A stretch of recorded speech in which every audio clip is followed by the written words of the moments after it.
जय जय रघुवीर समर्थ। श्रीमत दासबोध दशक 6वा देवशोधन नाम। समास 3रा मायोद्भव नाम। श्रीराम समर्थ, श्रीराम समर्थ। निर्गुण आत्मा तो निर्मळ, जैसे आकाश अंतराळ, घनदाट निर्मळ निश्चय सदोदित। आपण आज दशक 6 देवशोधन नाम आणि समास 3रा मायोद्भव नाम याचं श्रवण करणार आहोत। या समासामध्ये एकूण 37 ओवी आलेल्या आहेत। श्री समर्थांनी आतापर्यंत ब्रह्माचं वर्णन केलं, ब्रह्माची कल्पना यावी आणि मायेचं अस्तित्व हे भ्रामक आहे हे कळावं, यासाठी वेगवेगळ्या प्रकारचे दृष्टांत समर्थांनी दिलेत। या समासामध्ये मायेच्या संदर्भामध्ये समर्थ काय म्हणतात आहे ते आता आपण श्रवण करूया। समर्थ पहिल्याच ओवीमध्ये म्हणतात आहे, निर्गुण आत्मा तो निर्मळ, जैसे आकाश अंतराळ, घनदाट निर्मळ निश्चळ सदोदित। जे खंडलेची नाही अखंड, जे उदंडाहुनी उदंड, जे गगनाहुनी वाढ आणि सूक्ष्म। समर्थांच्या शब्दांकडे पाहिलं की आपल्याला त्यातलं मर्म अर्ध कळूनच जातं। सदोदित म्हणजे सदा असलेलं, जे काल होतं, जे आज आहे आणि जे उद्या राहील, त्याला सदोदित म्हटलेलं आहे। सदा सर्व काळ म्हणतात। समर्थांनी निर्गुण आत्मा तो निर्मळ अशी कल्पना दिली आहे। समर्थांनी आपल्याला आत्मा संदर्भात, आत्म्या संदर्भात, आत्म्यामुळेच देहाचं चलनवलन होते, देह संचालित होतो, इंद्रियांकरवी तो आत्मा सर्व कार्य करून घेतो। याचा अर्थ आत्मा जरी आम्हाला दिसत नसला तरी तो साक्षी भावाने तुमच्या त्या हृदयामध्ये तो कायम आहे। भगवद्गीतेत अत्यंत सुप्रसिद्ध असं वचन आहे। भगवान श्रीकृष्ण अर्जुनाला समजून सांगताना सांगत आहेत की अर्जुना, तुला जरी असं वाटत असलं की हे सगळं तू करत असेल तरी सुद्धा तुला मीची जी संकल्पना आहे त्याला अहंकार चिकटलेला आहे। म्हणून या शरीरामध्ये जो मी आहे तो भगवंत आहे। मी करतो म्हणजे भगवंत करतो। म्हणून समर्थाने एका ठिकाणी म्हटलं आहे, मी करता आहे ऐसे म्हणसी, तेने तू कष्टी होसी, राम करता म्हणता पावसी, यश किती प्रताप। सामान्यतः माणसाला दुःख आणि सुख याची उत्पत्ती मी पासून होते। एखाद्या कार्याला आपण चाललेलो आहे किंवा एखादं कार्य आपल्या हातून होत आहे, ते कार्य करत असताना जेव्हा माणसाला दुःख होते, मनासारखं झालं नाही तर दुःख होते, मनासारखं झालं तर सुख होते। हे सुख आणि दुःख हे कोणाला होते आहे तर त्या अहंकारी रूपी मीला, त्या जीवाला ते होते आहे। पण तो करता हा जर त्याने विसर्जित केला आणि मी करता असं न म्हणता राम करता असं म्हटलं तर येणारा कुठलाही प्रसंग त्याचा करताच मी नाही आहे, त्यामुळेच त्याचं फळही मला नाही आहे। सामान्यतः जो करता असतो त्याच्याकडे फळ दिले जाते। म्हणून कार्यामध्ये कर्त्याचं विसर्जन याचा अर्थ सुख दुःखाचं विसर्जन आहे। ते मला दुःखही वाटणार नाही आणि ते मला सुखही वाटणार नाही। चांगलं कार्य घडलं तर लोक तुमची वाहवा करतात, जरा एखादी इकडे तिकडे चूक झाली कार्यामध्ये तर 10 लोक तुम्हाला येऊन बोलतात। मग ते जेव्हा बोलतात तेव्हा जर तुम्हाला दुःख होत असेल तर तुमच्या कार्यामध्ये तुम्ही करता आहात आणि त्या कर्त्यापोटी ते कार्य घडलेलं आहे, म्हणून त्याचे सुख दुःख तुम्हाला होते आहे।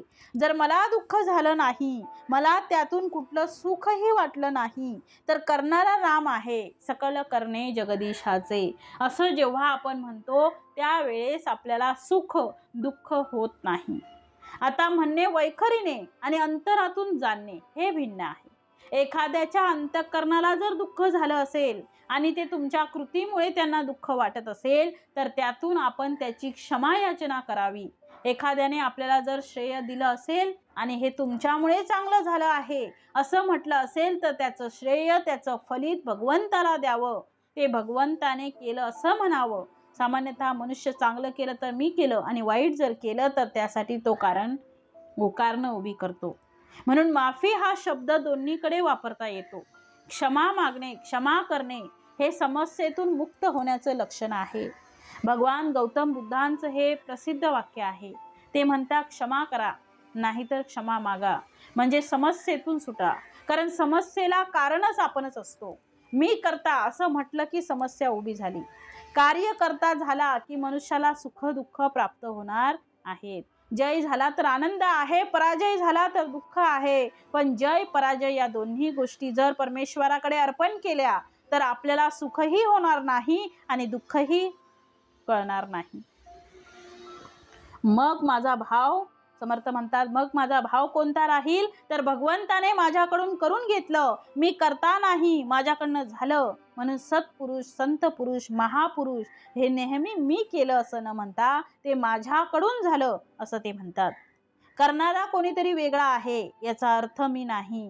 म्हणून भगवान श्रीकृष्ण अर्जुनाला सांगतात की ईश्वर त्याप्रमाणे सर्व शरीरामध्ये असतो. ईश्वर सर्व भूतानाम, सर्व म्हटलेलं आहे. केवळ फक्त मानव नाही तर जिथे जिथे चैतन्य रूप आहे, तुमची नजर ज्याच्यावर पडेल आणि त्यांची हालचाल दिसत असेल तिथे परमेश्वर आहे. तो हालतो आहे, तो चैतन्य आहे. याचा अर्थ आकार कोणताही धारण केला असेल पण त्या आकारामध्ये तो निराकार लपलेला आहे. त्या आकारामध्ये तो निराकार जेव्हा दिसायला लागेल तुम्हाला, आम्हाला, लोकांना, साधकांना, त्यावेळी तो साधक उंच अवस्थेवर पोचला आहे हे समजावं. मला मुंगी दिसते आहे पण त्या देहामध्ये सूक्ष्म असलेला तो आत्मा आम्हाला दिसत नाही.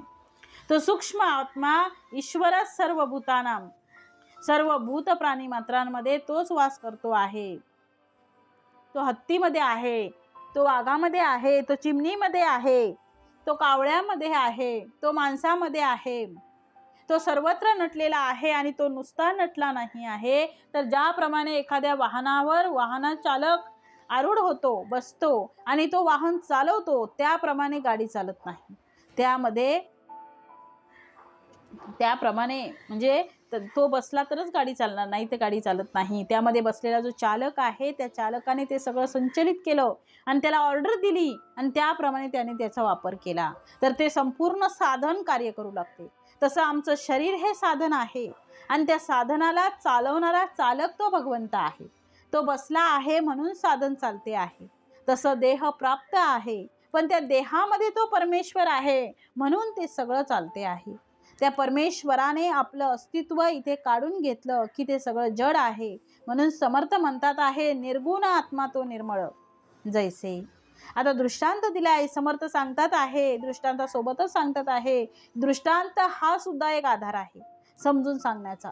संत सुद्धा सगुणाचा आधार घेतात. जैसे आकाश अंतराळ, घनदाट निर्मळ निच्छळ सदोदित. मुळामध्ये, आकाशामध्ये, अंतराळामध्ये काय आहे हो? थंडी वाजते. आकाश थंड होते का? पाऊस येतो. आकाश भिजते का? ऊन पडते. आकाश तापते का? जे जसं आहे ते तसंच आहे. तुम्हाला जो दाह होतो आहे तो परिणाम होतो आहे. जो परिणाम तुम्हाला होतो आहे, जो दाह तुम्हाला होतो आहे ते त्या वस्तूचा होतो आहे. परंतु ती वस्तू मात्र ती सगुणामध्ये आल्यामुळे तुमच्या ज्ञानेंद्रियांना आणि कर्मेंद्रियांना त्याचा बोध करून देते आहे. परंतु ती मात्र जशी आहे तशीच आहे. जी जेव्हा एखाद्या घटामध्ये प्रवेश करते तेव्हा त्या घटाप्रमाणे त्याचा आकार ती धारण करते, परंतु ती कुठल्याही आकाराने बांधलेली नाही. समर्थांनी त्याचं स्पष्टीकरण देताना पुढे सुंदर सुंदर उदाहरणं दिली आहेत. ते आता आपण बघूया. जे खंडलेची नाही अखंड, जे उदंडाहुनी उदंड, जे गगनाहुनी वाढ आणि सूक्ष्म. एखाद्याला व्यापकता किती निर्माण करावी? संत म्हणतात की ब्रह्माची व्यापकता इतकी आहे की तो सूक्ष्मातून सूक्ष्म आहे. आणि व्यापक म्हटलं तर तो इतका व्यापक आहे की जिथे गगन सुद्धा लहान पडेल, गगनापेक्षाही तो मोठा आहे. अनुरेणूतून थोकडा, तुका आकाशा एवढा. अनुरेणूतून थोकडा, तुका आकाशा एवढा. थोकडा म्हणजे लहानात लहान. तू का आकाशा एवढा? तू का आकाशा एवढा म्हणजे तू लहानात लहान आहेस आणि तू मोठ्यात मोठाही आहेस. याचा अर्थ तुझा आत्मा हा सूक्ष्मातील सूक्ष्म आहे. त्या अणूची कल्पना देत असताना समर्थ म्हणतात तो अणू किती बारीक आहे? तर तो कनाद नावाचे महाऋषी होऊन गेले. त्यांनी अणूचा शोध लावला तर अणू रेणू बारीकात बारीक ते सूर्यकिरण जेव्हा तुमच्या घरात येते, त्या घरात आलेल्या सूर्यकिरणाच्या त्या कवडशामध्ये तुम्हाला जे बारीक बारीक धुळीचे कण दिसतात, सूक्ष्मातील सूक्ष्म दिसतात. डोळ्यांनी ते दिसत नाही पण ते कवडशात बरोबर दिसतात. ते बारीकातले बारीक कण, त्याच्यातला एक एक कण आणि त्याचे जर 6 भाग केले, त्या एका कणाचे 6 भाग केले तर तो 6वा जो भाग आहे, एका कणाचे 6 भाग केले, 6वा जो भाग आहे त्याला काय म्हणतात? अणु म्हणतात. आणि म्हणून समर्थ असं म्हणतात की जो अणु आहे त्या अणुपेक्षाही बारीक, आता अणुपेक्षाही बारीक काय आहे? तर त्याचं विभाजन होत नाही, त्याला अणु म्हणतात. आता संत म्हणतात आहे की तू कसा आहे? ब्रह्म कसा आहे? तर बारीकातील बारीक आहे. आणि मोठ्यातील मोठं किती आहे हो? तर या जगातील, या विश्वातील कुठलीही गोष्ट त्याच्यापेक्षा मोठी असू शकत नाही. कारण हे विश्वच त्यात सामावलेलं आहे, ब्रह्मांडच त्यात सामावलेलं आहे. म्हणून समर्थ इथे म्हणतात आहे की सूक्ष्मातील तो सूक्ष्म आहे, जे दिसेना ना भासेना. आता सूक्ष्मदर्शिकेच्या खाली तुम्हाला अणुरेणू दिसतात. समर्थ म्हणतात हा ब्रह्म, हे ब्रह्म मात्र ते दिसतच नाही, कुठल्याही यंत्राने ते दिसतच नाही. ते दिसेल ते फक्त संतांच्या कृपेनेच दिसेल, ते सद्गुरूंच्या आशीर्वादानेच दिसेल. म्हणून समर्थ म्हणतात जे दिसेना ना भासेना, जे उपजेना ना नासेना, जे उपजत नाही म्हणजे ते संपतच नाही, जे येईना ना जाईना, परब्रह्म ते. आणि त्याला परब्रह्म म्हणा. ते परब्रह्म आम्हाला दिसू लागलं की परमेश्वर आहे, तो सर्वत्र आहे, अगदी स्पष्ट आहे. फक्त त्यातला आकार आम्हाला भ्रमित करतो. त्या आकाराच्या आत प्रवेश करा, मग त्या परमेश्वराची भेटी एकदा एका क्षणात तुम्हाला होईल. जसं गंगा ही सागर रूप केव्हा होते? तर एका क्षणात होते. ती धावत येते हिमालयातून, वेगाने धावत येते. हिमालयातून धावत येत असताना तिला अनेक अडचणींना ती पार करत येते. मोठी मोठी झाडं भेटतात, मोठे मोठे दगड भेटतात, सगळं काही भेटून सुद्धा ती सगळ्या अडचणी पार करून ती येऊन कुठे थांबते? ती सागर रूप होते. तसा जीवाने तो प्रवास करावा आणि ब्रह्मरूप व्हावं. तो ब्रह्मरूप झाला की त्याला शांतता आहे. कुठपर्यंत?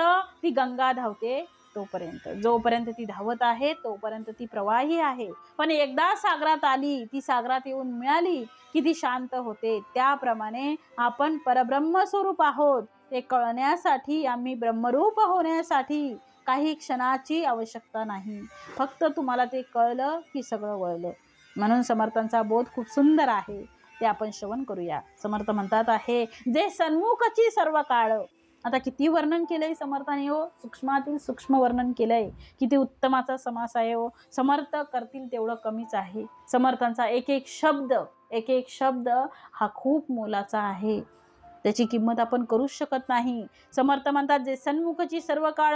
आता किती वर्णन करावं. जे सन्मुख आहे, आकाश कुठे आहे हो? हे माझ्या बाजूला, आजूबाजूला आहे, समोरच आहे. पण किती दिसते का? पण ते दिसते का? तर किती तर दिसत नाही. जे निकळंक आणि निखळ सर्वांतर आकाश पाताळ व्यापुनी असे. ज्याप्रमाणे आकाश सर्वत्र आहे, धावा कितीही, मी आकाशाच्या बाहेर जाईल. धावा, किती धावायचे तेवढं धावा. बघा, धावून धावून आकाशाच्या बाहेर जाईल असं म्हणा आणि पळा.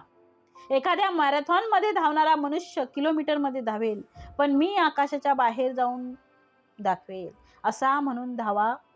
तुमच्या डोक्यावरचा आकाश हे सदैव राहणार आहे. बघा, धावा जर तुम्ही किती जरी धावलात तरी तुम्हाला ते दिसणार नाही, संपणारही नाही.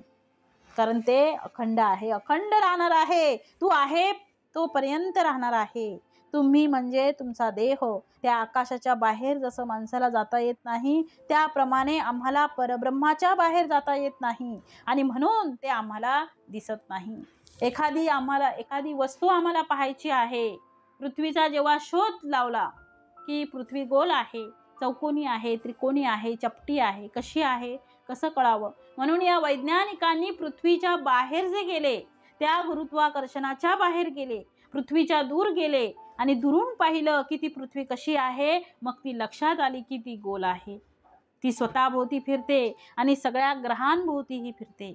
तिला परिवलनही आहे आणि परिभ्रमणही आहे. पण ते कधी कळलं? तर तिच्या बाहेर गेल्यावर कळलं. तसं आम्हाला ब्रह्म कळण्यासाठी ब्रह्माच्या बाहेर जावं लागेल आणि ब्रह्माच्या बाहेर जाण्यासाठी आम्हाला आम्ही स्वतःच ब्रह्म आहोत. त्यामुळे त्याच्या बाहेर तरी जावं कसं? ज्याप्रमाणे आकाशाच्या बाहेर जाता येत नाही, आमच्या डोक्यावर ते कायम राहते. ते कुठेही पळा, ते तुमच्या डोक्यावर कायम आहे. त्याप्रमाणे ब्रह्म तुमच्याजवळ कायम आहे. ते परमेश्वर रूप तुमच्याजवळ कायमच आहे.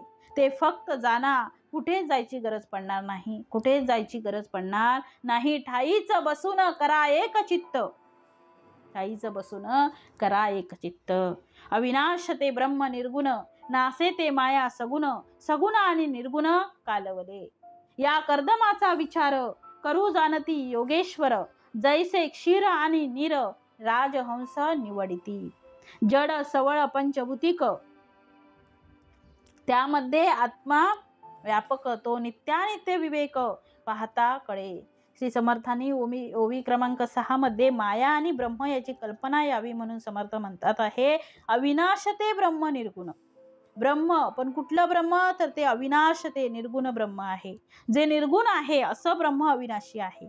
सगुण संपते आणि निर्गुण शिल्लक राहते. म्हणून त्याच्या पुढच्या चरणामध्ये नासे ते माया सगुण, म्हणून सगुण आणि पुढे निर्गुण, म्हणजे मूळ मायेच्या आधी गुणमाया, गुणमाया आणि मग मूळ माया. म्हणून इथे मूळ माया याच्या अगोदर गुणमाया जी आहे ती संपते. म्हणून समर्थ म्हणतात नासे ते माया सगुण, सगुण माया संपते, सगुण आणि निर्गुण कालवले. दोन्ही एकत्र मिक्स झाले केलेले आहेत.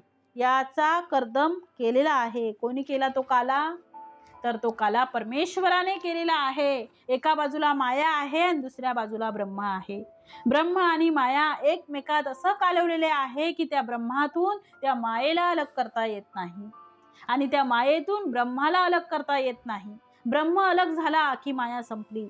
माया अलग केली की ब्रह्म दिसत नाही, ब्रह्म जाणवत नाही. म्हणून समर्थांनी इथे नित्य अनित्य विवेक शब्द वापरला आहे. जे नित्य आहे आणि अनित्य आहे या दोघांचं मिश्रण म्हणजे हे जगत आहे. म्हणून प्रेम करायचं असेल तर ते अंतःकरणावर करा. ते मन आहे, मन पण नाही. त्या मनाच्या आतमध्ये असलेला तो परमात्मा आहे. त्या आत्म्यावर जर आपण प्रेम केलं, कारण तो सुद्धा कोण आहे, परब्रह्माचं रूप आहे, परब्रह्माचा अंश आहे. म्हणून माणसावर प्रेम करा. याचा अर्थ देहावर नाही, नामावरही नाही, त्या व्यक्तीवरही नाही, तर त्या देहामध्ये लपलेल्या त्या निर्गुण असलेल्या परब्रह्मावर प्रेम करावं. किती सुंदर समर्थ सांगतात, पृथ्वीवरी जितुकी शरीरे तितुकी भगवंताची घरे. पृथ्वीवर जितकी शरीरे आहेत तितकी सगळी भगवंताची घरे आहेत. आणि त्या घरांमध्ये जो राहणार आहे तो आत्माराम आहे. त्या आत्मारामावर जो प्रेम करू शकेल त्याला कधीच दुःख होणार नाही. जो सगुणावर प्रेम करेल त्या सगुणाची सुद्धा माया ही एक दिवशी संपणार आहे. म्हणून निर्गुणाची आम्ही भक्ती केली पाहिजे. म्हणून समर्थ इथे किती स्पष्ट शब्द सांगतायत, अविनाश ते ब्रह्म निर्गुण. अविनाश आहे ते, त्याचा कधीही विनाश होत नाही, म्हणून त्याला अविनाश म्हटलं आहे. म्हणून म्हटलं आहे नासे ते माया सगुण. असं जी माया जी आम्हाला डोळ्याने दिसते ती स्पष्ट होणारी, नष्ट होणारी आहे. सगुण आणि निर्गुण कालवले. मग आता कालवलं आहे तर त्याच्यातलं आता नेमकं आम्हाला निर्गुणावर प्रेम करायचं आहे आणि डोळ्यांनी सगुण दिसते आहे. मग काय करावं, तर आम्हाला त्याच्यातलं निर्गुण निवडता आलं पाहिजे, सगुण टाकता आलं पाहिजे, माया टाकती आली पाहिजे आणि जे निर्गुण परब्रह्म आहे त्याला आम्हाला स्वीकारता आलं पाहिजे. आणि त्या विवेकाला समर्थांनीच नव्हे तर शास्त्राने सुद्धा नित्यानित्य विवेक असं म्हटलं आहे. म्हणजे नित्य आहे ते परब्रह्म आहे आणि जे अनित्य आहे त्याला आम्ही माया म्हटलेलं आहे. म्हणून समर्थ पुढच्या ओवीत म्हणतात आहे, या कर्दमाचा विचार करू जाणती योगेश्वर. जे योगेश्वर आहेत त्यांनाच फक्त तो विचार कळतो, इतरांना कळत नाही. उदाहरणार्थ समर्थांनी पुढे दिलं आहे, जैसे क्षीर आणि नीर राजहंस निवडिती. राजहंसामध्ये असं सामर्थ्य आहे की पाणी आणि दूध जर एकत्र केलं तर त्यातील केवळ दूध प्राशन करण्याचं सामर्थ्य त्या राजहंसामध्ये आहे. तसे राजहंस व्हा, कारण आम्ही मुळात अमृतस्य पुत्र आहात. तुम्ही अमृताचे पुत्र आहात, तुम्ही ईश्वराचे अंश आहात. त्यामुळे जगातील असलेल्या चांगल्या गोष्टी तुम्हाला निवडता आल्याच पाहिजेत. आणि जे जे समर्थ कृपे चांगलं आहे ते श्री सद्गुरूंची लक्षणं आहेत. जे जे चांगलं आहे ते परब्रह्माचं लक्षण आहे, ते निवडा आणि त्याच्या माध्यमातून त्या निर्गुण असलेल्या परब्रह्मापर्यंत पोहोचा. नुसतं तुम्ही आकाराकडे जाऊ नका. आकार नष्ट होणारे आहेत. रंग, रूप, रस, गंध आणि स्पर्श हे सगळं नष्ट होणारं आहे. कारण हे सुद्धा कशाच्या माध्यमातून येतं, तर हे विषयांच्या संदर्भात आहे. विषय नष्ट होणारे आहेत, पंचमहाभूत नष्ट होणारी आहेत, त्रिगुण विचार नष्ट होणारे आहेत, सगळं नष्ट होणार आहे. जे शिल्लक राहील, कायम शिल्लक राहील. आपण किती दिवस आहोत हे आपल्यालाच माहीत नाही. आपलं काउंटडाऊन सुरू आहे. काउंटिंग सुरू आहे हो. कारण क्षणाचाही भरोसा आपल्याला नाही. घडी काळ खातो ही चिंता धरावी. एक एक क्षण आपला काळ खाणारा आहे आणि कोणत्याही क्षणी त्या काळाचा घाला आपल्यावर येईल हे सांगता येत नाही. आज आहे पण उद्या असणार नाही, अशी अवस्था सगळ्या प्राणीमात्रांची आहे. मग विचार करा, आम्ही देह रूपाने जर अनित्य आहोत, मग नित्य रूपाने काय आहात? तर नित्य रूपाने तुम्ही निर्गुण आहात, परब्रह्म स्वरूप आहात. म्हणून त्याचा विचार करा. येणे जाणे नाहीच आहे, येणे जाणे मात्र हा मायेचा खेळ आहे. म्हणून समर्थांनी राजहंस व्हा आणि त्यातील परब्रह्म निवडा. याचा अर्थ ते क्षीर निवडा, म्हणजे दूध निवडा आणि क्षीर नीर टाकून द्या, म्हणजे पाणी टाकून द्या, म्हणजे ते पाणी टाकून द्या. समर्थ पुढे सांगतात आहे, जड सबळ पंचभूतिक. जे जड आणि सबळ आहे त्यामध्ये आत्मा व्यापक, त्या जडामध्ये आत्मा व्यापक आहे. म्हणून समर्थ म्हणतात, तो नित्य अनित्य विवेक पाहता कळे. असं पाहता आलं पाहिजे. समर्थांनी पुढे दृष्टांत म्हणून दिलाय बघा. उसामध्ये घेईजे रस, येरते सांडीजे बाकस, तैसा जगामध्ये जगदीश विवेके ओळखावा. रस नासिवंत पातळ, आत्मा शाश्वत निश्चळ, रस अपूर्ण आत्मा केवळ परिपूर्ण जाणावा. समर्थांनी उसाचा दृष्टांत दिलेला आहे. ऊस पाहिला, उसामध्ये पाहतात वृक्षता आहे, कडक आहे, जाड आहे, दिसण्यामध्ये काही विशेष नाही आहे. पण उसामध्ये घ्यायचे रस, त्या उसाला आम्ही चरख्यात टाकलं की त्या चरख्यातून प्राप्त होणारा जो रस आहे, उसाचा रस, येरते सांडीजे बाकस, ते चरख्यामध्ये टाकले जाते आणि तो चरख्यात टाकलेला जो ऊस आहे त्याच्यातून रस निघून गेला की त्याचं ते फोलकट आहे ते फेकून दिले जाते, रस घेतले जाते. त्याप्रमाणे समर्थ म्हणतात, तैसा जगामध्ये जगदीश विवेके ओळखावा. या जगातील सगळ्या असलेल्या गोष्टी आपण पहा, पण त्यातला रस ग्रहण करा. रस ग्रहण करा म्हणजे त्यामधले जे कायम राहणारे तत्व आहे त्याचा स्वीकार करा आणि जे फक्त शब्दांचा वापर केलेला आहे ते शब्द टाकून द्या. शब्द फलकट आणि त्याचा रस जो आहे, फलकटाच्या आतमध्ये असणारा जो रस आहे तो ग्रहण करा. म्हणून चांगल्या गोष्टी ज्या आहेत त्या आम्हाला घ्याव्या लागतील. जगामध्ये जगदीश आहे, पण तो जगदीश आहे हे कळलं पाहिजे आणि कोठे आहे ते कळल्यानंतर त्यातला जगदीश स्वीकारावा आणि बाकी गोष्टी टाकून द्याव्यात. आणि बरेचदा कसे होते, माणसाला स्वीकारले जाते आणि जगदीशच टाकला जातो. माणूस माझ्या कामी आला, माझ्या उपयोगी पडला तर आपण त्याचं कौतुक करतो, त्याला महत्त्व देतो. पण एखाद्या वेळेस जर तो आपल्या उपयोगी नाही पडला तर त्याला नाव ठेवायला लागतं. आता त्याचं कौतुक करणारा जो आहे तो त्या कृतीला, त्याच्या व्यक्तिमत्वाला आणि त्या माणसाला आपण महत्त्वच देतो आहे. समर्थ म्हणतात, तसं करू नका. मदत करणारा सुद्धा परमेश्वर आहे. म्हणून ज्यांनी मला मदत केली तो मदत करणारा व्यक्ती नाही, तर तो माझा परमेश्वर रूप आहे, ते माझे सद्गुरू आहेत, ते माझे समर्थ आहेत. म्हणजे माणसाच्या रूपात परमेश्वराने मदत केलेली आहे. माणूस काय मदत करणार हो? म्हणून समर्थ म्हणतात, रस नासिवंत पातळ. रस कसा आहे? तो सुद्धा नाशिवंत आहे. आता दृष्टांत सुद्धा सर्वांगी सिद्ध नसतो. एखादा दृष्टांत जर सांगितला गेला तर तो दृष्टांत साऱ्या अंगाला स्पर्श करून तो निखळमध्ये उतरत नाही. दृष्टांतामध्ये सुद्धा काही कमतरता असते. म्हणजे समर्थांनी दृष्टांत उसाचा दिला, पण त्या उसामध्ये सुद्धा कुठली कमतरता आहे ते सांगितलेलं आहे बघा. ते म्हणतात आहे की रस नासिवंत पातळ, म्हणजे त्याची दृष्टांत दिला आहे पण त्याच्यातली कुठलं काहीतरी कमी आहे ते सांगितलं आहे. ते म्हणतात रस नाशिवंत पातळ, म्हणजे ऊस पाहिला, ऊस नाशिवंत आहे, फलकट फेकून दिलं. रसाचा काय विचार केला तर रसही नाशिवंत आहे. परंतु समर्थ म्हणतात तसा आत्मा नाही. आत्मा शाश्वत निश्चळ, रस अपूर्ण आत्मा केवळ परिपूर्ण जाणावा. त्यामधले असलेला आत्मा म्हणजे शरीरामध्ये असलेला आत्मा जो आहे, शरीरातला आत्मा जो आहे तो परिपूर्ण आहे. उसातला रस परिपूर्ण नाही आहे. पण उसातली गोडी जशी आम्ही घेतो त्याप्रमाणे माणसामध्ये सद्गुण आम्ही घ्यावेत.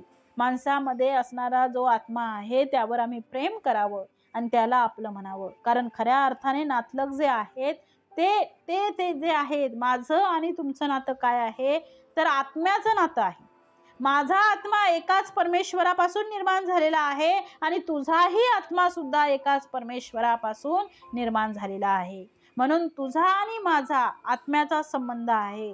म्हणून आपण म्हणतो याच्याशी माझा आत्मिक संबंध आहे. आत्मिक जिथे संबंध येतो तिथे देह संबंधाला महत्व राहत नाही. म्हणून समर्थ म्हणतात अशा प्रकारे परिपूर्ण असलेल्या आत्म्याचं वर्णन समर्थ करतात आहे. आत्म्यासारखे एक असावे माते दृष्टांतासी द्यावे, दृष्टांत मिसे समजावे कैसे तरी.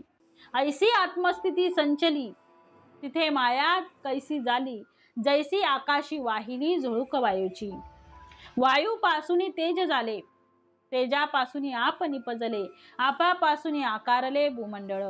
भूमंडळापासून उत्पत्ती जीवनेनो झाले किती, परंतु ब्रह्म आदी अंती व्यापुनी आहे.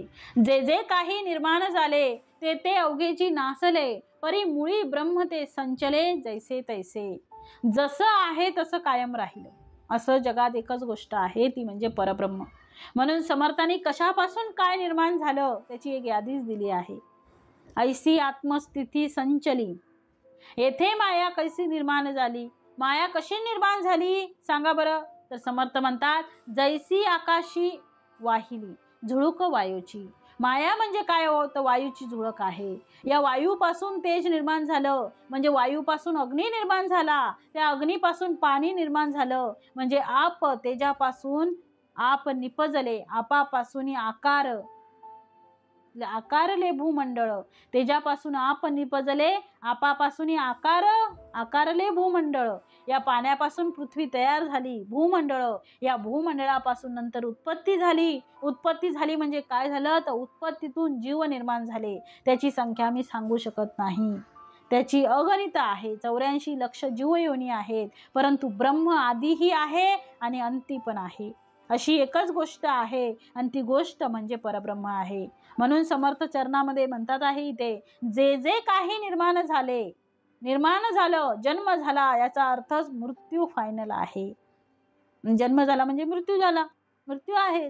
म्हणजे येण्याचं जसं तिकीट काढून आलो आहे आम्ही, तसं जाण्याचंही तिकीट ठरलेलंच आहे.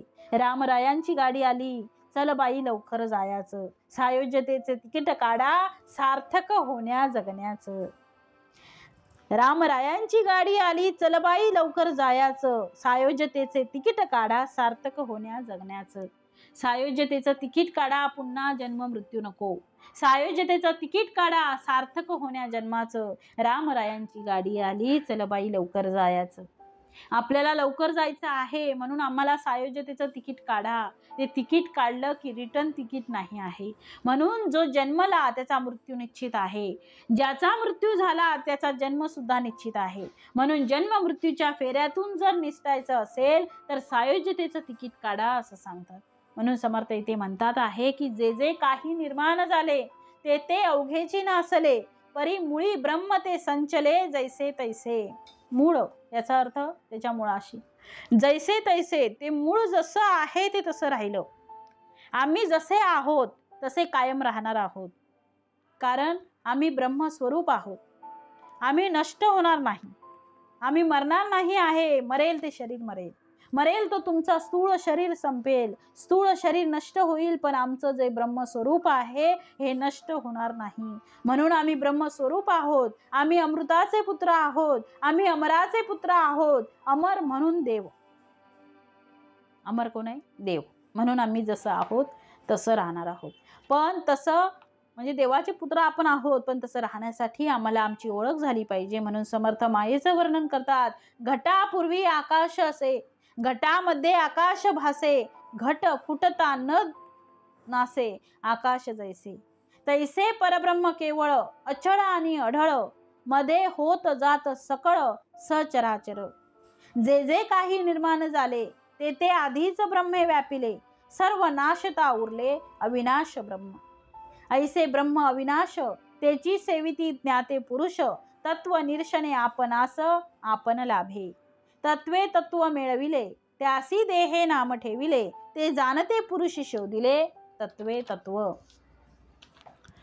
ओळी क्रमांक 16 ते 20 मध्ये समर्थांनी घटाकाशाचं उदाहरण दिलं आहे. एकदा असं झालं की राजा भरतहरी यांची पत्नी, जिचं नाव पिंगला असं होतं. भरतहरींचे पिंगळेवर अत्यंत प्रेम होतं आणि त्यामुळे त्यांचा संसार सुखाचा चालू होता.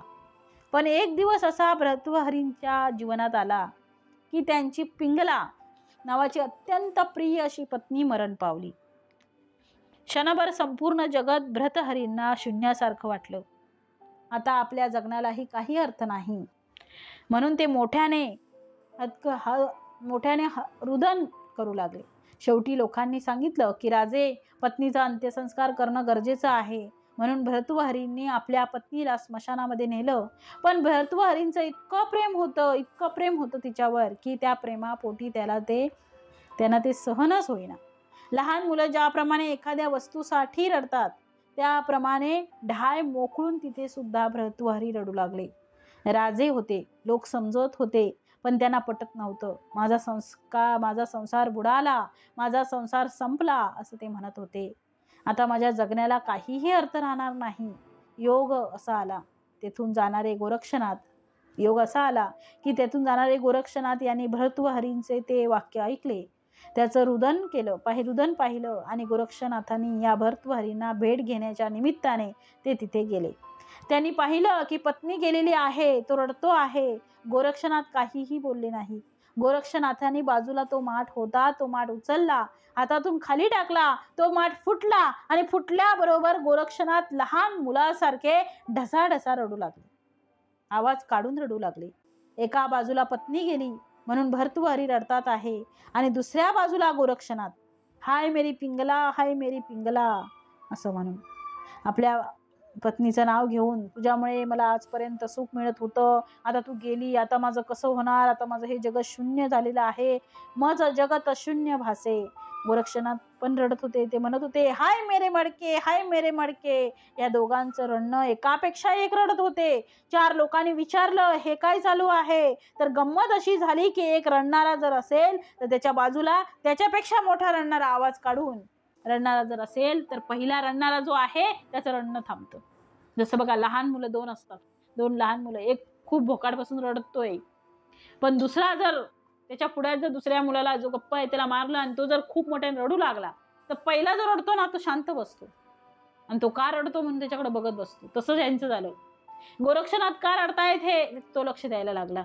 जसं लहान मुलांसारखं तसं भर्तृहरी पहिले रडत होते, त्यानंतर गोरक्षनाथ रडू लागले. पण भर्तृहरीपेक्षा जास्त मोठा आवाज काढून गोरक्षनाथ रडतात आहे हे पाहिल्यानंतर भर्तृहरी शांत झाले आणि गोरक्षनाथांकडे त्यांनी पाहिलं आणि गोरक्षनाथांनी विचारलं, आपण का रडता? त्यावेळेस गोरक्षनाथ म्हणाले की हाय मेरे मडके, माझं मडकं फुटलं म्हणून मी रडतो आहे. भर्तृहरी म्हणाले, अहो मडकं हे फुटणारच होतं ना, ते फुटण्यासाठीच होतं, ते मातीचं आहे, ते फुटणारच आहे, ते नाशिवंत आहे, कसं कळत नाही तुम्हाला? दुसरं मडकं तयार करता येईल, त्यात काय एवढं रडण्यासारखं आहे? पण माझी पत्नी मरण पावली आहे. गोरक्षनाथ तेच म्हणाले, अरे मी तुला तेच सांगतो आहे, तू का रडतो आहेस? ज्याप्रमाणे माठ फुटल्यानंतर त्यामध्ये असलेलं ब्रह्मतत्व हे जात नाही, ते येत नाही, ते नष्ट होत नाही, ते चलित नाही, ते जिथे आहे तिथेच राहते. त्याला आम्ही मठाकाश असं म्हटलेलं आहे. माठ फुटला याचा अर्थ त्या पोकळीला असलेलं आवरण ते आपण बाजूला केलेलं आहे. तसं आपल्याला ब्रह्मतत्वावर असलेलं कव्हर जे आपण घातलेलं आहे, आपलं शरीर जे आहे ते कव्हर काढून टाकलं याचा अर्थ ब्रह्मतत्व नष्ट झालं असं होत नाही. ते आहे. परी मी आहे जगज्जीवनी निरंतर, समर्थांचं वचन आहे हो. माझी काया आणि वाणी गेली म्हणाला अंतःकरणी, परी मी आहे जगज्जीवनी निरंतर. म्हणजे काही काळजी करू नका, मी गेलो नाही, मी इथेच आहे. समर्थ म्हणतात, मी तुम्हाला देहरूपाने जरी दिसत नसेल तरी तत्वरूपाने आत्मस्वरूप रूपाने मी कायम आहे. माझी काया आणि वाणी गेली म्हणाल अंतःकरणी, परी मी आहे जगज्जीवनी. मी आहे जगज्जीवनी याचा अर्थ परब्रह्म तत्व ते कायम आहे. करू नका खटपट, पहा माझा ग्रंथ नीट, सायोज्यतेची वाट गवसे लखी. म्हणून आपण दासबोधाचा अभ्यास करतो आहे. या अभ्यासाच्या माध्यमातून समर्थ म्हणतात आपल्याला सायोज्यता प्राप्त करायची आहे. आणि हे सायुज्यता तत्व आम्हाला मिळवण्यासाठी, ही मुक्ती मिळण्यासाठी आम्ही दासबोधाचा अभ्यास केला पाहिजे. श्री समर्थांनी त्यासाठीच म्हटलं आहे. घटापूर्वी आकाश असे, घट निर्माण झाला, त्याच्या अगोदर आकाश होतं की नाही, तर होतं. आणि घटामध्ये आकाश असे, घट निर्माण होण्याच्या अगोदरही आकाश होतं, घट निर्माण झाल्यावरही आकाश होतं. म्हणून म्हटलं आहे, घट फुटता न नासे आकाश जैसे. ज्याप्रमाणे घट फुटल्यानंतर आकाश हे जात नाही, तसा मनुष्य देह टाकल्यानंतर नष्ट होत नाही. कोणी सांगितलं मनुष्य मरतो, तर मनुष्य मरतच नाही. कारण आता जन्मतो कोण? तर या प्रश्नाचा उत्तर आहे, देह जन्म घेतो आहे. त्यामुळे देह जर जन्म घेत असेल तर देहाला जाणे आहे. पंचभूतांनी घेतलेलं हे उष्ण जे शरीर आहे त्याचं त्याला आपल्याला द्यावं लागणार आहे. आम्ही कोणाकडनं उसनी आणलेली वस्तू असेल, आमच्याकडे पाहुणे आले, हो वाटीभर साखर देता का, कपभर दूध देता का, आपण आणले, मग आणल्यानंतर आपण जर त्यांच्याकडनं आणलं आहे तर त्यांचं त्यांना आपल्याला परत करावे लागते. तसं भगवंताने आम्हाला हे पंचमहाभूतांचं शरीर हे उष्ण दिलेलं आहे. तुम्ही त्याचे मालक नाही आहे, तुम्ही त्याचे न्यासी आहात, तुम्ही त्याचे विश्वस्त आहात. या शरीराचा जर मी विश्वस्त आहे, या शरीराचा मी जर न्यासी आहे, या शरीराचा मी जर ट्रस्टी आहे, तर त्या व्यक्तीनं आपलं शरीर हे कसं ठेवलं पाहिजे, तर ज्याप्रमाणे आपण दुसऱ्याची वस्तू सांभाळतो. म्हणून भगवंताने आम्हाला ज्याप्रमाणे मन दिलं होतं ते जन्मतः निर्मळ, निश्चळ, निरागस होतं, ते तसं मन कायम ठेवणं, याचा अर्थ भगवंताची सेवाच करणे आहे. आपली उन्नती करणेच आहे. भगवंताची सेवा म्हणजे आपली उन्नती. या माध्यमातून आम्ही आमच्या मनाला रोज स्वच्छ होण्यासाठी संतांची वचन ऐकत राहू. जसं शरीराला शुद्ध पाण्याची जशी गरज आहे, तशी मनाला सुद्धा शुद्ध विचारांची गरज आहे. ते शुद्ध, निर्मळ, निश्चळ, स्वच्छ असे विचार जेव्हा तुम्ही त्या मनाला सारखे ऐकवाल ना, तेव्हा ते मन सुद्धा तुमचं जे पहिल्या सुरुवातीला जे निरागस होतं, तसं ते निरागस मन कायम राहील. शरीर बदलत राहील. शरीर आज आहे, उद्या नाही. म्हणून समर्थ म्हणतात आहे की त्याप्रमाणे तुम्ही नष्ट होणार नाही. तैसे परब्रह्म केवळ, तुम्ही म्हणजे परब्रह्म. तैसे परब्रह्म केवळ, अचळ आणि अढळ, मध्ये होत जात सकळ सचराचर. ते अचळ आहे याचा अर्थ ते चळत नाही, आणि अढळ आहे याचा अर्थ ते जिथे आहे तिथेच राहणार आहे. ते ढळतच नाही, मध्ये होत जात सकळ सचराचर. हा सगळा जो बदल आहे तो मध्ये आहे. परब्रह्माच्या ठिकाणी कुठलाही बदल नाही आहे. हो, मग बदल कुठे आहे, तर या मायेच्या प्रगटीकरणात बदल आहे. माया प्रगट आहे, ती माया आज प्रगट आहे, उद्या अप्रगट राहील. त्यामुळे ती जेव्हा आपलं रूप जशी इच्छा असेल तसं ती निर्माण करेल. परंतु ती निर्माण करत असताना त्यामध्ये एक तत्व घेईल. त्या तत्वाला म्हटलं आहे ब्रह्मतत्व. म्हणून तत्वे तत्व मिळविले, असं समर्थ पुढे म्हणतात. जे जे काही निर्माण झाले ते ते आधीच ब्रह्मे व्यापिले. या जगामध्ये जे निर्माण झालं त्यामध्ये पंचमहाभूत जरी असली तरी सुद्धा त्यामध्ये एक गोष्ट कायम राहील, आणि ती म्हणजे परब्रह्म आहे. ते परब्रह्म तुम्हाला दिसणार नाही, भासणार नाही, त्याचा अनुभव नाही, पण त्याशिवाय ती गोष्ट तयार होणार नाही. असं म्हणताना कोंबडी आधी जन्माला आली की अंड आधी जन्माला आलं? समर्थाने त्याचं उत्तर दासबोधात दिलेलं आहे. प्रसंगानुरूप त्याचा विचार करूया आपण, पण थोडक्यात आता ऐकावं की पहिल्यांदा जीव निर्माण होतो आणि मग घर निर्माण होतं. म्हणजे कासवाला पहिले त्याचा कोश निर्माण होतो. म्हणजे कासव पहिला निर्माण होतो की त्याचा कोश होतो? कासवाचा जीव निर्माण होतो का? तसं गोगलगाय ती पहिले जन्माला येते की त्याच्यावरचा शंख निर्माण होतो? माणसं पहिले निर्माण होतात की पहिले घर निर्माण होतात? घर नंतर निर्माण होते, पहिला माणूस असतो. तसं माझं घर हे शरीर आहे, त्यामुळे शरीर हे नंतर निर्माण झालेलं आहे. आधी हा जीव निर्माण झालेला आहे, जीवानंतर शरीर आहे. म्हणून हा जीव जो आहे या जीवाला परब्रह्म म्हटलेलं आहे. कारण त्याच्याशिवाय त्याच्यावरचं हे कवरिंग तयार होणार नाही. आपण कुठल्याही वस्तूला कवर करा, याचा अर्थ ते पहिलं मूळ असलं पाहिजे, त्याच्यावर कवर करता येईल. म्हणून समर्थ म्हणतात सर्व नाशता उरले अविनाश ब्रह्म. शेवटी सर्व नाश झाल्यानंतर अविनाशी असलेलं परब्रह्म हे कायम राहते. ऐसे ब्रह्म अविनाश तेची सेविती ज्ञाते पुरुष. तत्व निरशने आपणास आपण लाभे. तत्व निरसता आपणासी आपण लाभे. मी मला भेटणे म्हणजे काय, तर परब्रह्माची ओळख होणे. तत्वनिर्शन केलं. 82 तत्वाचा आपण विचार केला, त्रिगुणांचा विचार केला, पंचमहाभूतांचा विचार केला, हे सगळे अलग अलग केले. मग शेवटी काय शिल्लक राहिलं? म्हणजे शेवटी फक्त आपणच शिल्लक राहू आणि आपल्याला भेटी होईल. म्हणून तत्वाचा निराश करणे याचा अर्थ मायेला दूर सारणे.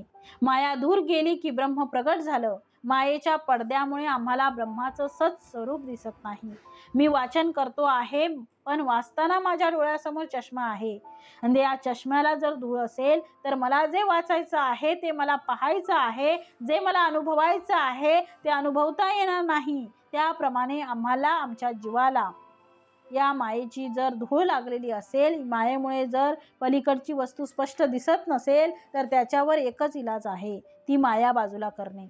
माया बाजूला झाली की समोर दिसणारी वस्तू ती स्पष्ट आहे, स्वच्छ आहे. म्हणून समर्थ असं म्हणतात आहे की तत्वे तत्व मिळविले, एका तत्वामध्ये अनेक तत्व मिळविले, त्यासी देहे नाम ठेविले, त्याला देह असं नाम ठेवलेलं आहे.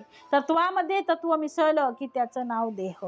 कुठल्या तत्वामध्ये कुठले तत्व मिळवले याचा अर्थ ब्रह्मतत्वामध्ये हे माया तत्व जे आहे, जे 82 तत्व आहे, जे पंचमहाभूत आहेत, त्रिगुणांचा विचार आहे, हा सगळा त्याच्यात मिसळला तर त्यातून निर्माण काय होईल? तर तुमचं हे शरीर निर्माण होईल. मुळात तत्व हेच मुळामध्ये नाशवंत आहे. ते अविनाशी तत्वात मिळविले म्हणजे परब्रह्मात मिळवले म्हणून देहाची उत्पत्ती झाली. म्हणून समर्थ असे म्हणतात, ते जाणते पुरुषी शोधिले तत्वे तत्व, कारण शेवटी प्रगटीकरणाला मायेचा आधार घ्यावा लागतो.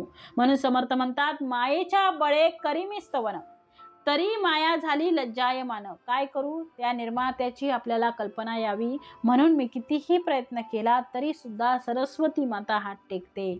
मी काय वर्णन करणार? कारण सरस्वतीची सुरुवातच, सरस्वती म्हणजे मायेचं पहिलं पाऊल आहे. माता सरस्वतीच म्हणते आहे, ब्रह्माचं मी वर्णन काय करावं? नेती म्हणतात आहे, माया झाली लज्जायमान, आता मायेच्या बळे मी करीन स्तवन. आणि मायेच्या पलीकडे ब्रह्म आहे म्हणून परब्रह्म कळण्यासाठी जोपर्यंत मायेचा निरस होत नाही, तत्वांचा निरस होत नाही, तोपर्यंत त्याला निचरा म्हणू. तो होत नाही तोपर्यंत आम्हाला आमचं सत्स्वरूप जाणवणार नाही. तत्व झाडा विशेष होता, तत्वांचा झाडा जर विशेष करून आम्ही केला काय होईल? तर तेथे निमाली देह हंता, निर्गुण ब्रह्मी ऐक्यता विवेके झाली. तत्वांचा झाडा झाला की देह अहंता जाते. देह अहंता म्हणजे देहाचा अभिमान. माणूस मरतो परंतु त्याचा अभिमान संपत नाही, म्हणून अहंकार हा टाकला पाहिजे. म्हणून समर्थ म्हणतात, देह अहंता, इतकी देह अहंता असते की मी हा शब्द जन्मापासून ते मृत्यूच्या शेवटच्या क्षणापर्यंत, घटकेपर्यंत, त्या निमिषापर्यंत, त्या शेवटच्या अंतिम श्वासापर्यंत त्याची अहंता जात नाही. असं म्हणतात, सुंब जळतो पण पीळ कायम राहतो.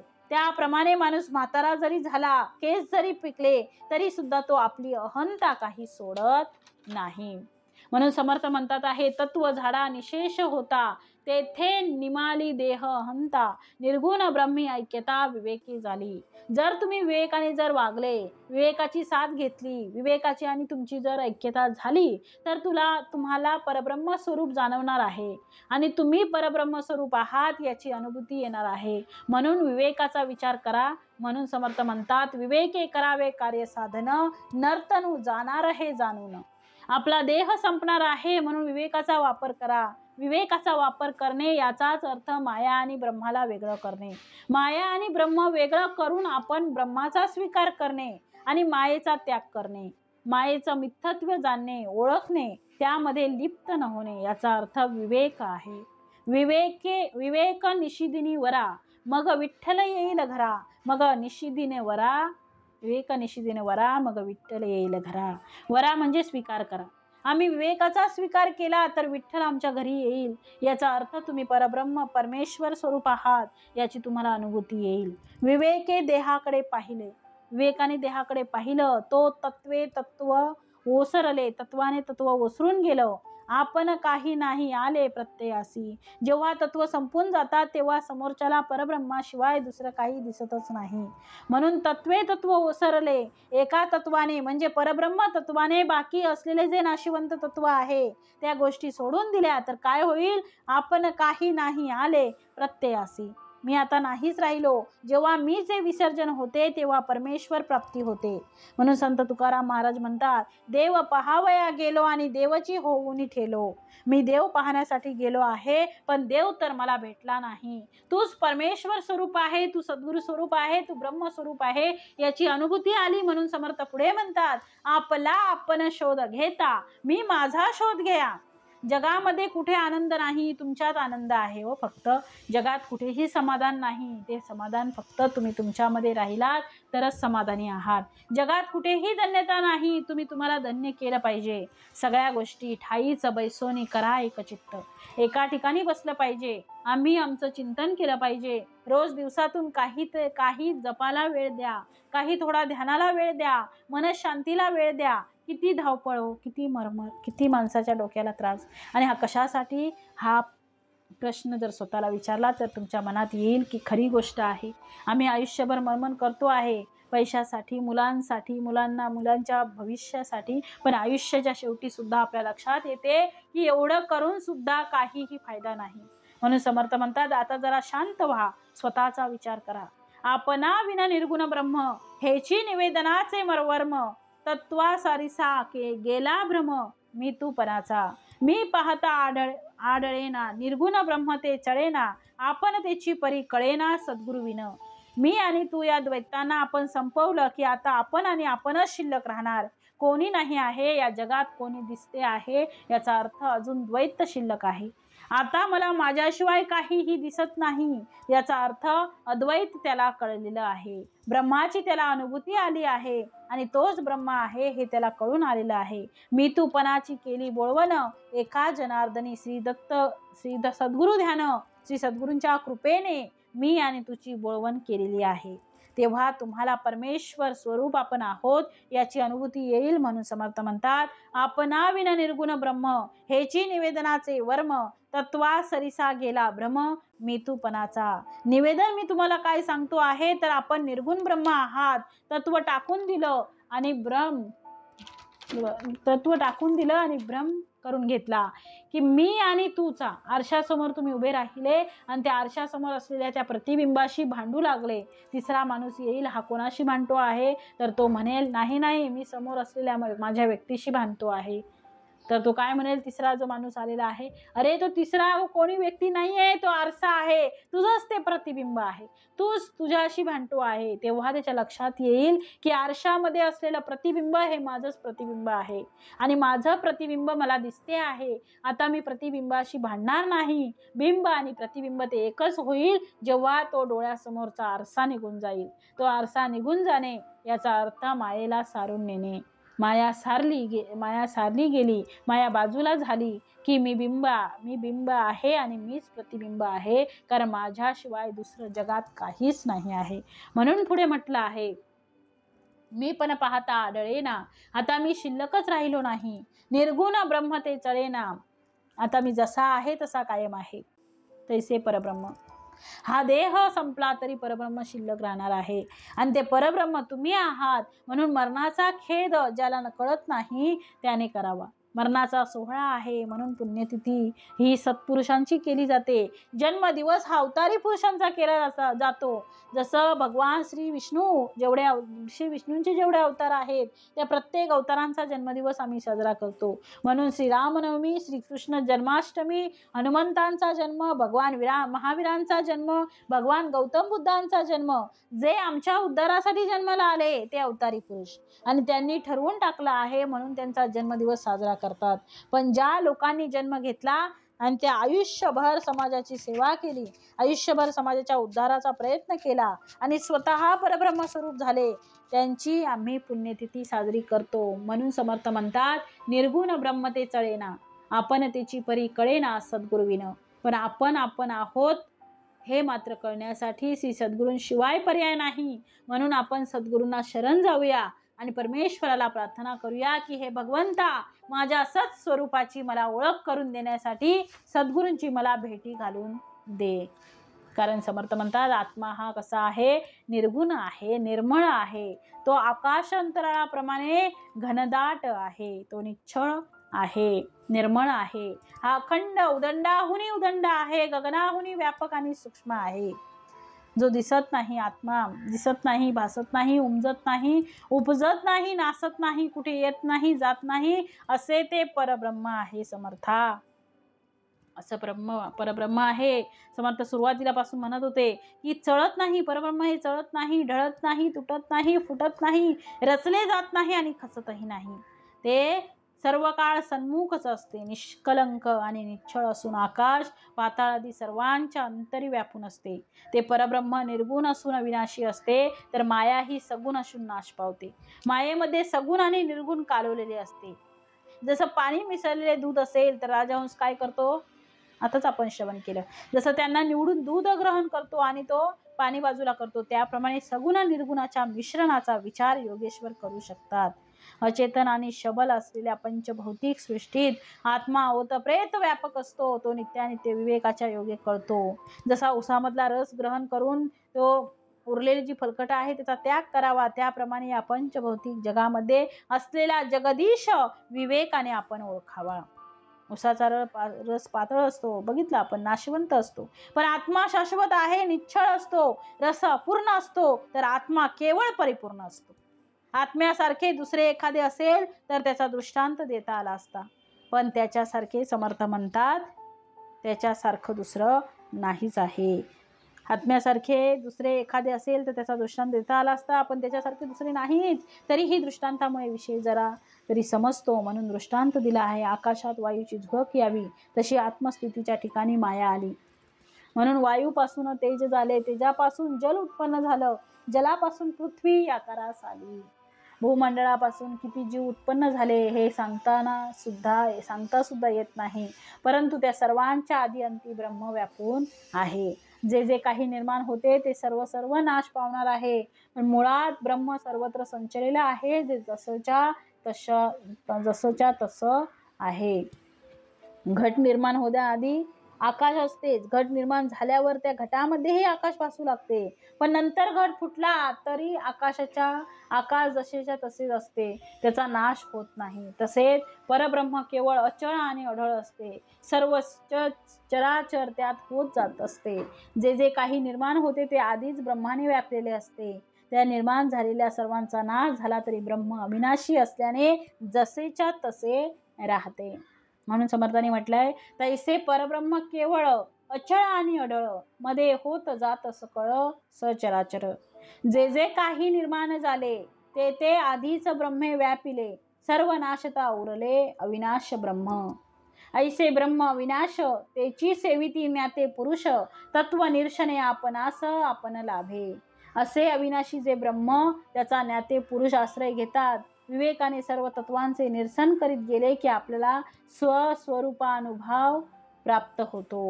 म्हणून पुढे म्हटलं आहे, तत्वे तत्व मिळविले त्यासी देह हे नाम ठेविले, हे जाणते पुरुषी शोधिले तत्वे तत्व. तत्वात तत्व मिळून तत्वांचे गाठोडे असा देह निर्माण होतो. जाणते पुरुष असतात ते एका तत्वाचा दुसऱ्यात विवेकाने लय करून आत्मज्ञान प्राप्त करून घेतात. तत्व झाडा निशेष होता, तेथे निमानी देह हंता, निर्गुण ब्रह्मी ऐक्यता विवेके झाली.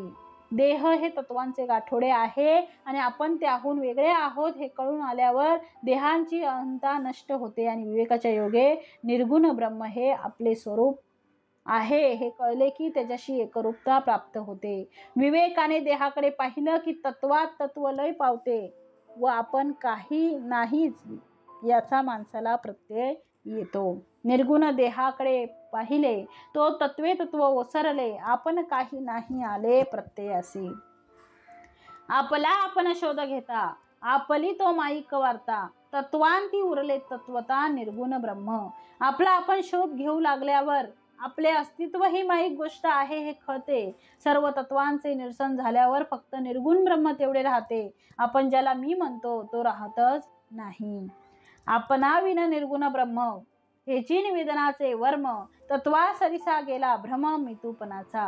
मीपणाशिवाय निर्गुण ब्रह्म हेच आत्मनिवेदनाचे वर्म आहे.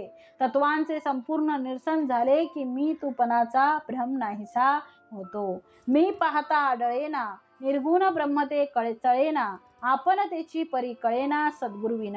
शोध घेऊ लागल्यावर मी कुठे आढळतच नाही, निर्गुण ब्रह्म चढत नाही, पण आपण म्हणजे ते निर्गुण ब्रह्मच आहोत हे सद्गुरूंशिवाय कळत नाही. सारासार अवघे शोधिले, तो असार ते निघून गेले, पुढे सार ते उरले निर्गुण ब्रह्म. सारासार विचाराने मी कोण याचा शोध घेऊ लागल्यावर असार होते ते सर्व निघून गेले आणि सार उरले ते म्हणजेच निर्गुण ब्रह्म आहे. म्हणून पुढे म्हटलं आहे, आदी ब्रह्म निरोपिले, तेची सकळांमध्ये व्यापले, सकळ अवघेची नासले, उरले ते केवळ ब्रह्म. होता विवेके संहार, तेथे निवडे सारासार, आपला आपणासी विचार ठाई पडे. आपण कल्पिले मीपण शोधिता नुरे जाण, मीपण गेली या निर्गुण आत्मा स्वये. समर्थांनी काय म्हटलंय, आधी ब्रह्म निरोपिले, आधी ब्रह्माचं जे वर्णन केलं त्याची सकळांमध्ये व्यापलंय, ते सर्वांमध्ये व्यापून राहिलेलं आहे. सकळ अवघेची नासले, उरले ते केवळ ब्रह्म. म्हणजे जे सर्वांमध्ये व्यापून राहिलं आहे आणि सर्व जे निर्माण झाले आहे ते नाश पावले आणि जे उरले ते केवळ काय राहिलं आहे, ब्रह्मच राहिलेलं आहे. होता विवेक संवार, विवेकाने पंचभौतिक सृष्टी संबंधी सारासार विचार केला की आपण तेथे निवडे सारासार, आपला आपणासी विचार ठाई पडे. विवेकाने पंचभौतिक सृष्टी संबंधी सारासार विचार केला की आपण कोण याची जाणीव आपल्याला होऊ लागते. आपण कल्पिले मीपण, म्हणजे आपण देह म्हणजे मी अशी कल्पना केली होती. मीपण शोधिता नुरे जाण, पण आपण आपला शोध घेऊ लागलो की आपण म्हणजे देह नव्हे हे कळते. मी पण गेली या निर्गुण आत्मा स्वये.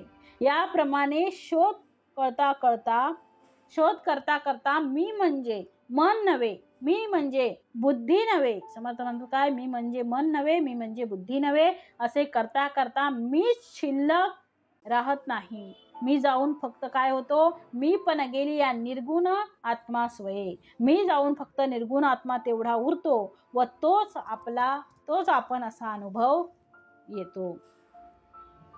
पुढे म्हटलंय, जालिया तत्वांचे निरशन, निर्गुण आत्मा तोची आपण, का दाखवावे मी पण तत्व निरशना उपरी. तत्वांचे निरसन झाले की निर्गुण आत्मा तोच आपण असा अनुभव येतो. म्हणून तत्व निरसनानंतर मीपणा दाखविणारा तरी कसा. तत्वामध्ये मीपण गेले तरी निर्गुण सहजची उरले. सोम भावे प्रत्यय आले आत्मनिवेदन. आत्मनिवेदन होता देवा भक्तांशी ऐक्यता, साचार भक्त विभक्तता सांडूनी झाला. निर्गुणासी नाही जन्म मरण, निर्गुणासी नाही पाप पुण्य, निर्गुणी अनन्य होता आपण मुक्त झाला. तत्वी वेटाळून घेतला, प्राणी संशय गुंडाळला, आपणासी आपण भुलला कोह म्हणे.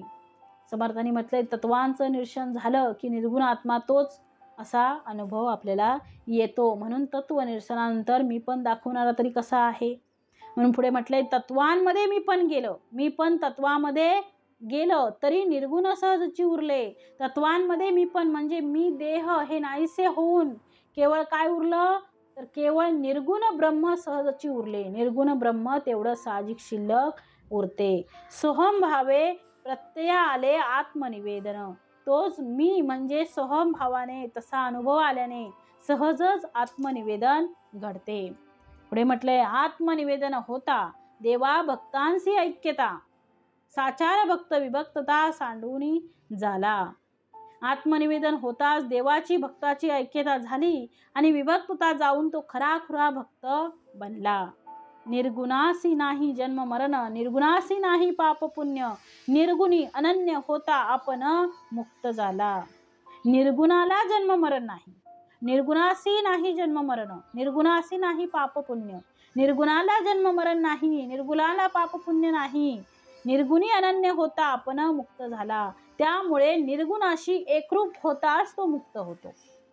तत्वी वेटाळून घेतला, प्राणी संशय गुंडाळला, आपणासी आपण भुलला कोह म्हणे. तत्वी गुंतला म्हणे कोहम, वेक पाहता म्हणे सोहम, अनन्य होता अहम सोहम मावळली. बघा, तत्वी वेटाळून घेतला, प्राणी संशय गुंडाळला.